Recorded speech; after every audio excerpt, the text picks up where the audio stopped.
অন্তর্বর্তী সরকার কোনো কোনো ক্ষেত্রে নিরপেক্ষ যে অবস্থান সেটা তারা বজায় রাখতে পারতেছে না। এরকম একটা কথা ভাইরাল হয়ে গেছে গতকাল থেকে। এ কথাটা বলেছেন বিবিসি বাংলাকে মির্জা ফখরুল ইসলাম আলমগীর। এ প্রসঙ্গে কিছু আলোকপাত করা যাক, দেখি। মির্জা ফখরুল ইসলাম আলমগীর বিবিসি বাংলাতে যে সাক্ষাৎকারটি দিয়েছেন সেটা আমি আমার ব্যক্তিগতভাবে যেটা বলতেছি সেটা মনোযোগ দিয়ে পড়েছি এবং শোনার চেষ্টা করেছি। পুঙ্খানুপুঙ্খভাবে প্রত্যেকটা ওয়ার্ড ধরার চেষ্টা করেছি আমি।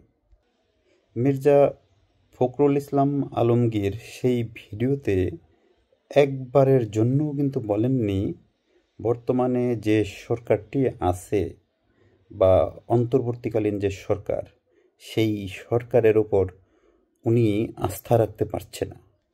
কালকে পর্যন্তও উনি বলেছেন এখন পর্যন্ত আস্থা হারাবার মতো কোনো পরিস্থিতির সৃষ্টি হয়নি। কিন্তু তারপরেই আমরা দেখলাম নানান মহল থেকে ওনাকে আক্রমণ করে বক্তব্য দেওয়া হচ্ছে, নানান মহল থেকে নানান রকম কথা বলা হচ্ছে ওনার সম্পর্কে। আবার 111-এর ইঙ্গিত দেওয়া হচ্ছে। শেষমেশ শহীদ আসাদ দিবসের যে অনুষ্ঠান, সেখানে গিয়ে উনি বলেছেন যে কিছু কিছু ক্ষেত্রে সরকার তাদের যে নিরপেক্ষতা সেটা বজায় রাখতে পারছে না। দেখুন, উনি কিন্তু পরিষ্কার করে বলেননি আসলে কোন কোন জায়গায় উনি সমস্যা মনে করছেন।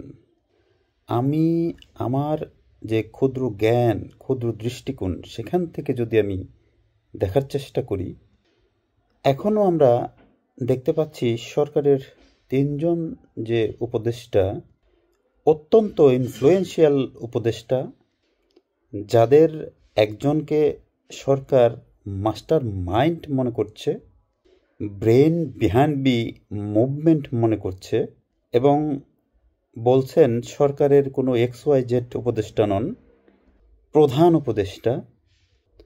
তারা একটি রাজনৈতিক দল করবার চিন্তাভাবনা করছেন। There is no harm in that. আমি মনে করি এখানে আসলে কোনো অসুবিধা নাই। বাংলাদেশের যে কোনো নাগরিক রাজনৈতিক দল গঠন করতে পারে এবং সদস্য হতে পারে। কিন্তু সরকারের থেকে কেউ যদি রাজনৈতিক দল গঠন করে এবং সরকার যদি সেই রাজনৈতিক দলকে ফ্যাসিলিটেট করবার সুযোগ তৈরি করে দেয়, তাহলে কিন্তু বাংলাদেশের নাগরিক হিসেবে সবারই কিছু কথা আছে। এই যে কিছু কথা আছে আমি যে বললাম, এটাই কিন্তু আসলে মির্জা ফখরুল ইসলাম আলমগীর বলার চেষ্টা করেছেন। আচ্ছা দেখুন, কিছুদিন আগে প্রধান উপদেষ্টা সাহেব উনি বললেন ভোটারের বয়স 17 হলে কেমন হয়। দর্শক শ্রোতা মণ্ডলী, এই কথাটা যে উনি বললেন, তাহলে আপনাদের কি মনে হয় বলেন তো একটু শুনি। এখন এই যে প্রশ্নটা ছুড়ে দিলাম, ভোটারের বয়স 17 হলে আপনাদের কি মনে হয়? এটা কিন্তু আমি বুঝি, কিন্তু অনেক কথা হয়তো আপনারা শুনতেছেন কিন্তু বলতে পারবেন না। হয়তো বলতে পারবেন, কমেন্টে বলতে পারবেন, কিন্তু কমেন্টও লেখাটাও কিন্তু একটা কষ্টসাধ্য বিষয়। তারপরে আরেকটা প্রসঙ্গ আসলো যে বর্তমানে যে সংসদ সদস্য হওয়ার বয়স 25 বছর আছে, সেটা 21 বছর করলে কেমন হয়। কেন এই কথাটা বলা হচ্ছে, এটাও কিন্তু আমরা বলেন আমি বলেন বুঝি।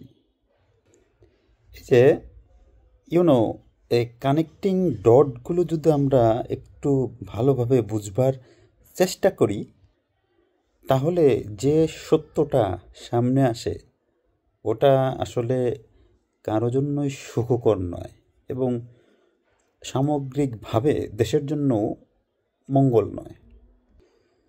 যদি সত্যি এই সরকারের বদলে আরেকটি অন্তর্বর্তীকালীন সরকার আনতে হয় বা তত্ত্বাবধায়ক সরকার আনতে হয়, জাস্ট কন্ডাক্ট দ্য ইলেকশন, সেটা আসলে স্মুথলি দেশ পরিচালনার ক্ষেত্রে সার্টেনলি কিছু বাধা তৈরি করবে।